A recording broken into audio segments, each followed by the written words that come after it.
Welcome. Welcome to the Tin Tent, where we're all about no-build builds, van camping, and boondocking. Is this you? Are you new to van camping and perhaps want to boondock? That's where you go out where there's no organized campground. Are you a wannabe weekend warrior, but you have a job and a family and one vehicle? Hopefully it's a van. Larger families will need a tent as well. You want a comfortable, inexpensive, but good-looking rig based on a minivan, one that you can empty out in, 10 minutes and reload it up when come the weekend in 10 minutes. So you've got your vehicle during the week in the city, and in the weekend you can go camping. If that is you, welcome. If it does not describe you, well, you might want to stick around anyway because you might just run into some good ideas. By the way, why are we talking about a tin tent? Because we're using a Dodge Grande Caravan. That's the tin part. And I really like the Dodge Grande Caravan because I camp in often bear country, and it's really nice to have a whole bunch of metal around you. Why a tin tent? Well, one of the great things about tenting is you can get out there and you throw everything, once you set the tent up, when you can throw everything in the tent and you're organized and you're in business in a matter of minutes. Why a Grand Caravan? Well, it's an outstanding base for a tin tent. It has a lot of features on it that make camping much easier. We'll go into that throughout all the videos. There's a wide user base, lots of people do it, and the big reason, I already have one. So, what we're going to do is set up a minivan, do videos on that. It'll be complete with a bedroom, a bathroom, a kitchen, a living room, and a garage. Obviously, in a small little minivan, things are doing double duty, but it can absolutely be done. Now, what we're doing here is great for one person, can easily accommodate 2 adults. I'm pretty motivated in this area. I've got a couple of really cool grandsons, so I want to take them out. So with heroic measures, I think we can do it with 4 people in the van. That'll be an adventure. In this part of the video, we're starting to work on modifying the van for camping. Safety is a big issue for me, as you may have noticed. And it's quite important to be able to get from the back of the van into the driver's seat smoothly and efficiently and quietly without going outside, because if there's a problem out there, you don't want to get involved. That's why you're leaving. A few years back, we were camping near Banff. And people next door, it was late at night, about 2 in the morning, people next door got a little feisty and they started wailing away, beating each other up, and it moved over into our campground. At that point, we phoned the police, and the Mounties were there within 10 minutes, certainly not 15 minutes. They were there right away, a couple of cars. And they got the situation under control really quickly, so professionally, they de-escalated, they just did a beautiful job. Anyway, that situation showed me the importance of being able to get into the driver's seat and drive away. Many people say to leave the keys in the ignition so you're not searching for them. So the keys are in the ignition. Maybe you throw a towel over the steering wheel if you're not totally blacked out, so no one can see the keys, so you're not offering a temptation. But at the end of the altercation, when the Mounties just got there and were trying to figure out what's going on, poke their head in my window and identify themselves, and I can tell that he's trying to figure out if I'm one of the people in the fight. And he's looking around, and I'm thinking to myself, this van looks like a junk heap. And that kind of taught me the importance of having a really nice, clean, well-organized, tidy, attractive-looking setup. If I ever get in a situation like that, I want it to be looking good. So let's do the modification. This, of course, is our all-cute console. Now, the Dodge Grande Caravan of this era, 2010, had a release up here. And you see that little button? You wiggle at that, it comes out. First time it doesn't come out that easily.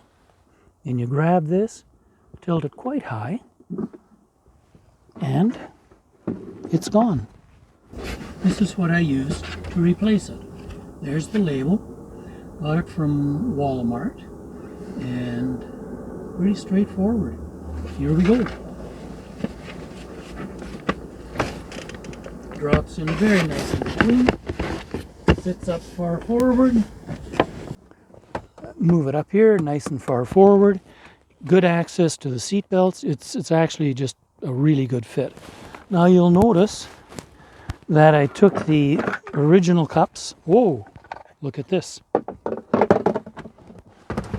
I need to put that back so I don't lose it. One day I'll be selling this van, and I need to keep everything intact.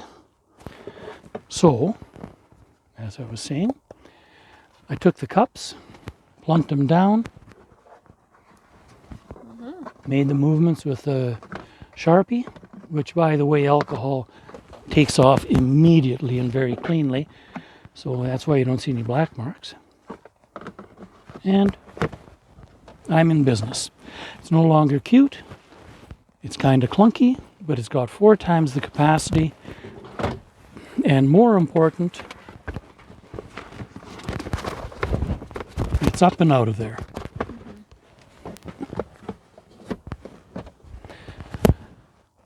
Okay, now we're taking a look at the back of the van. It's all empty. We're just going to talk about floor plan issues. Clear lines of sight when you're driving, to me, are really, really important, especially for shoulder checking and things like that. Now, the windows along the side of the van, on the passenger side, that's on a van really important for shoulder checking. Like, I'm not going to cover those windows with anything when I'm driving. The windows behind the driver, those I can stack stuff up on. I'm not going to worry about that. Now, the first half of the window immediately behind me, that's handy for shoulder checking. That's going to stay clear.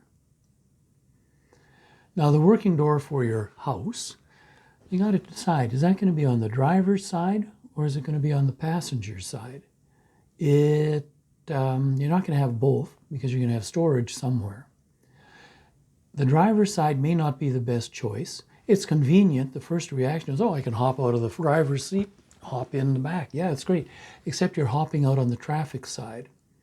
So for me, for safety, I'll get out of the driver's side, walk around the van, slide open the side door, and I'm out of traffic. Now that is spectacularly important if you're traveling with kids. You don't want them coming around on the traffic side. Okay, no large propane tanks. I have a pet peeve on things going boom in a car accident.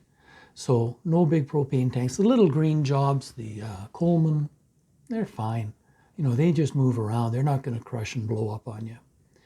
And they're also legal to have in the vehicle. Next question, based on what we've just talked about, the safety issues, where does the bed go? Now, this is just like loading a car's trunk when you're going on a long ride, long vacation. You always put in the big bags first, and the little bags just sort of fit in wherever they can fit. It's the only way you can really efficiently and really well pack a trunk. The small ones just fit in and around the big stuff. The big stuff goes in first. So once you figure out where you want the bed, everything else just falls into place, or not. But again, you're putting the big thing in first and everything else fits in around it. The bed's the big thing.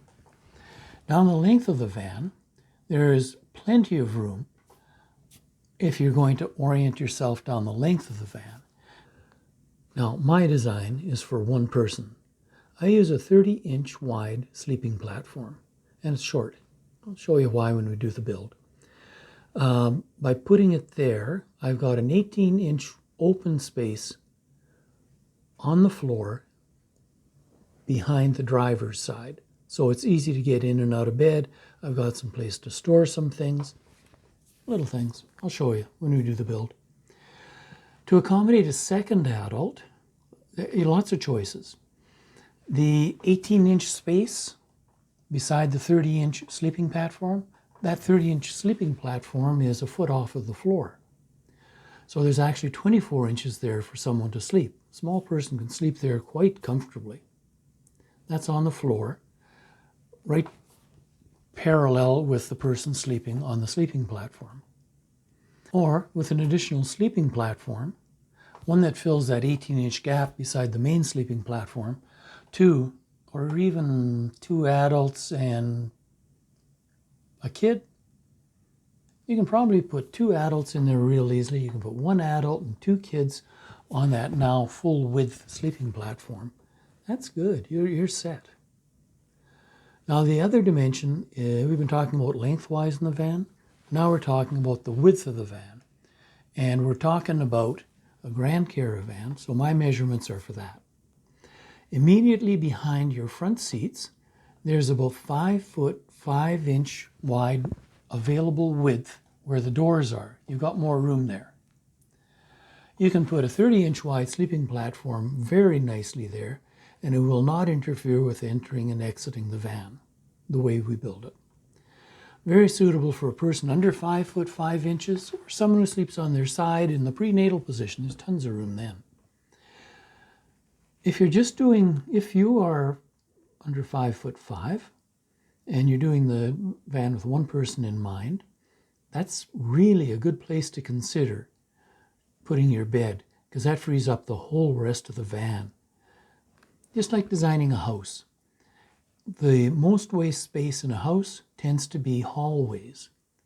That 18-inch space going to the back of the van beside the main sleeping platform is a hallway. So that is semi-wasted space. If you can put your bed up behind the two front seats, you avoid that hallway. You get much better use out of the space. Further back, the back of the van, it's only 48 inches wide. You've got extra space where the two beds are. So it's only 48 inches wide. Good for kids, maybe not great for an adult. Now, you also have to take height into consideration. Any sleeping platform more than 12 inches high, you probably can't sit on it because you're going to be hitting your head on the roof. So you've got about a 12-inch limitation there. Now that's more a build measurement and that sort of thing, which we'll do in the next video. But if you're getting started thinking about it and you want to jump the guns, you know what?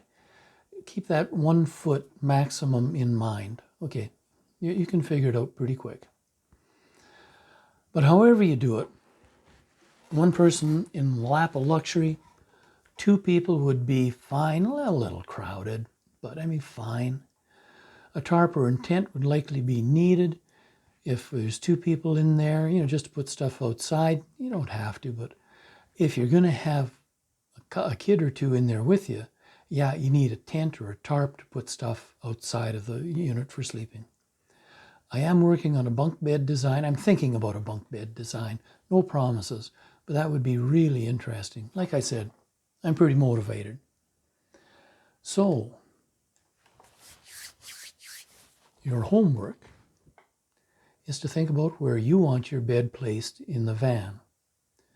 Do you want it down probably lengthwise behind the passenger seat at the back of the van?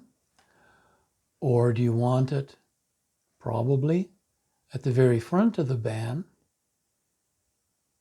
widthwise? Those are the 2 big choices. Now, that covers today's content. The schedule is probably going to be 10, 15, maybe 20 videos. I don't want to stretch it out to 20 videos.